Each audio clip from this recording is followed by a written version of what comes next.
Hey folks, welcome back to Only Best Fantasy Novels. My name is Robin, and today my Joe Abercrombie reread continues with A Little Hatred, the first book in the Age of Madness trilogy, and the sequel series to his first Law stuff.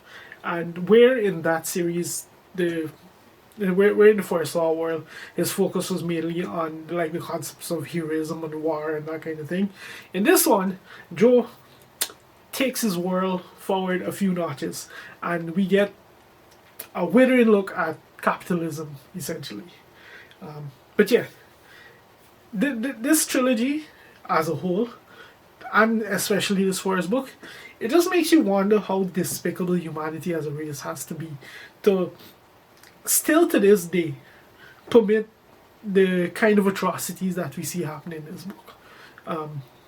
Because a lot of this book is very much there is a lot of historical context that this book does leverage for the things that it portrays. Anyway, what is this book about? The wheel of time turns and ages come to pass. That ain't this book, but time has passed in this world.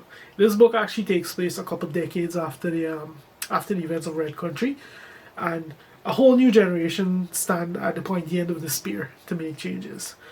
We have a wastrel prince, we have a ruthless businesswoman, we have a vainglorious aristocrat, we have a strange North woman, and we have a ferocious named man. Just to give you an idea of some of the more core cast members. And those are just like some of the core of what's like a deeply colorful cast. In just an absolutely disturbing book where the society has progressed very much to an industrial age. The Circle of War is very much in an industrial age, but it's progressed to the point where the cracks from the unsustainability of this world have begun to appear. So we actually enter this story at a very pivotal time, and thinking back. This is a couple of decades after Red Country, and thinking back to some of the things, some of the world building elements that were introduced in Red Country, you could very much see the seeds planted for this trilogy, and you can understand why, after only a mere 2 decades, we're already at a point where this society is pretty much at breaking point, which is the perfect place to jump into the story as natural. So Joe Abercrombie is absolutely at its peak in this battle of an opening, and it's just a scanning portrayal, just a withering look at the atrocities of man and their fellows in the name of greed, in the name of profit, and what happens when you push a society past the point where people are not willing to be exploited and abused anymore. When they decide to when they decide enough is enough, like exploitation and deep inequality of the common man by the aristocracy or the semi-noble class of this world. Like there's dehumanization in deference to profits. There's systematic institutionalized slavery. There's all in the name of progress, and it's absolutely aided and abetted by government. It's just disturbing, and it's a very real portrayal of how things used to be in our world.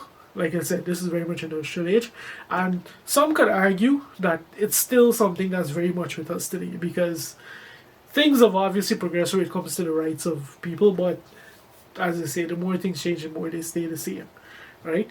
Like this is very much at its heart. This is very much a portrayal of the two worlds of capitalism, where you have the haves and you have the have-nots. So to pull all of this off, needless to say, like Joe's writing is at his most cutting. His prose at its snarkiest, it's most humorous. Like reading back these books, that's one of the things I can just deeply appreciate about him. It's the way his prose will always make these books very readable, because you can remember the major plot points, you can remember the maybe even some of the smaller moments, but it's the turns of phrase and the quirky nature of and the humorous nature of how he picks to describe things, or even just the ways that he structures structures this story. Like, there are multiple points throughout this book where you'll have like a chapter following a particular theme, and you'll see it, two different versions of it back to back, and that kind of thing. He has some wordplay going on in there that's kind of fun, and it's those small things that just make these books, that will make these books very readable. If you decide to revisit them in the future, the way that I'm revisiting them now. And needless to say, as a sequel series, like, just this first book is just littered with shoutouts to so many major minor characters from the original first law. Like, even the main cast, like, the majority of them are very much like the children or the heirs of the people from those books. Like, this is very much almost like a turning of the a passing of the torch, where the new generation has to step up and become pivotal in events where the previous one was. So there's that. Like, the nostalgia is real. And I can't even think about this book much without like thinking back to The Blade itself and comparing them, because one of the main reasons I decided to reread Joe Abercrombie was just everyone saying how much better this book was than The Blade itself. And I can see why they say that. Like, whereas The Blade itself is very much focused on introducing the world, the character, taking a slow time and building the story. Like, in terms of the plot, there's not too much that happens in that book.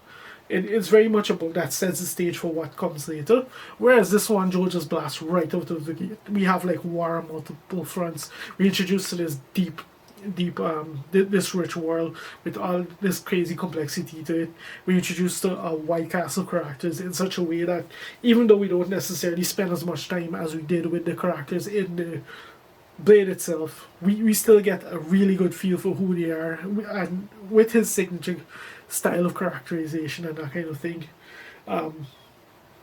But at the same time, you like this book benefits from the fact that you already have this pre-established world, even if it has changed drastically. So there's that. Like, as a result of that, like, A Little Hatred, it just reads much more action-packed, much higher octane. It's very much an opening that can hook you, absorb you, and keep you going, as compared to The Blade itself, where it's very much a slow burn by comparison. So I can, like I said, I can see why people would say this is better. And honestly, I can't really decide personally which one of them I prefer more. Because at the end of the day, The Blade itself introduces what's arguably one of my favorite fantasy characters of all time. Anyway, so moving on. What else do I want to say about this book? I don't really want to get into it more because like I don't think I can really talk about it more without getting into spoilers. So I guess I'll just wrap this up by saying it's just a banger of an opening. And once again, I'm very happy with my decision to reread Joe Abercrombie. Like, I mentioned the fact how his prose it just makes these books so eminently rereadable, even if you've read them fairly recently. Like, these books haven't been out that long by comparison to some of the other books that I'm rereading. So yes, I remember quite a bit of the story. I remember quite a bit of the characters, quite a bit of even the minor events and so.